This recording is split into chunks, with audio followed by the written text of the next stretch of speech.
En Chine, ceux qui demeurent toujours sous l'emprise spirituelle de Li Hongzhi se font de plus en plus rares. Teng Chunyan a été condamné en prison sous l'inculpation de perturber l'ordre social et de recueillir des informations d'État au profit des pays étrangers. Elle purge actuellement sa peine dans une prison. Madame Teng, gardant toujours sa citoyenneté chinoise, a obtenu un permis de long séjour aux États-Unis. Elle s'est laissée fasciner par le Falun Gong il y a quelques années et est retournée en Chine et a participé aux activités illicites de cette secte. J'ai été influencée par les articles parus dans le site web du Falun Gong. Selon ces articles, de nombreux adeptes de Falun Gong ont fait l'objet d'une persécution lorsqu'ils déposaient leurs doléances auprès du gouvernement. Je trouvais que c'était injuste et j'avais eu l'idée de m'enquérir de la vérité des faits auprès du gouvernement pour faire preuve de mon sens de responsabilité. Le site web Minhui a argué que Madame Teng n'a pas pu non plus échapper aux atrocités. Je n'ai pas été persécutée sans être même injuriée par des paroles malveillantes. Les instructrices, motivées toujours de bonnes intentions, veulent bien m'aider à discerner le Falun Gong dans son essence hétérodoxe.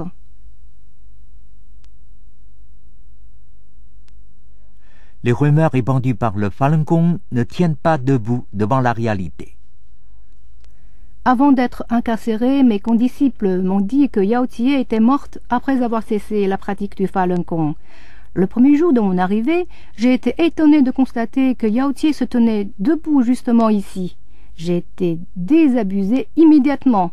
La confiance absolue que j'avais jusqu'alors dans le Falun Gong, un concept entêté et enfermé, a été détruite tout d'un coup.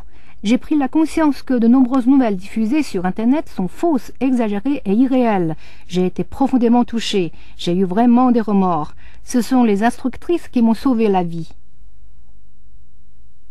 Teng Chunyan fait partie dans la prison d'une troupe artistique. Elle est maintenant en pleine forme physiquement et moralement. Li Hongzhi a transformé les hommes en démons. Ma fille est maintenant redevenue un être humain. N'est-ce pas un fait évident? Tous les parents des victimes du Falun Gong doivent s'unir, porter plainte contre ce dernier en recourant aux moyens légitimes.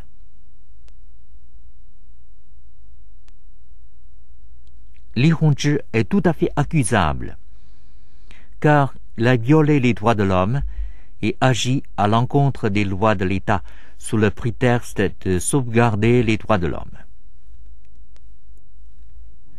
Ce que fait Li Hongzhi, c'est l'asservissement des gens.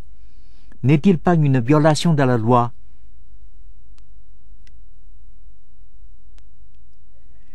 Les manœuvres dolosives de Li Hongzhi et de sa secte visent à tromper les gens, abuser la confiance des adeptes et à renforcer le contrôle spirituel sur ces derniers en les conduisant vers le soi-disant perfection suprême, qui n'est en réalité rien d'autre qu'une issue de destruction lamentable. Ceux qui vivotent au moyen de mensonges n'auront pas une fin heureuse dans le monde d'aujourd'hui.